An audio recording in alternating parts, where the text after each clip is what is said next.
कल आपके मोबाइल में 20 रुपए का बैलेंस आया था? हाँ आया था। क्यों?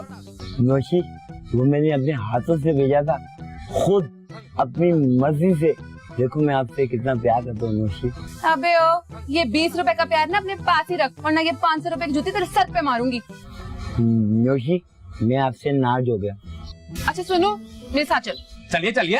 अरे पूछ तो ले कहाँ जाना है। हाँ, जहन्नुम के अलावा हम आपके साथ हर जगह जा सकते हैं। वैसे जाना कहाँ है? वो ना पास में ही ना सर्कस लगा है, मेरा बड़ा दिल है देखने का, पर अकेले जाऊंगी ना तो बोर हो जाऊंगी। लो कर लो बात, सर्कस देखना है? अब्बा को 10 का नोट दिखाएं, ऐसे चलकर दिखाते हैं वो। सच्ची? अरे मुच्ची, खैर छोड़िए, हमारे साथ चलिए, हम आपको मौत के कुएं में बाइक चलाकर दिखाऊंगा।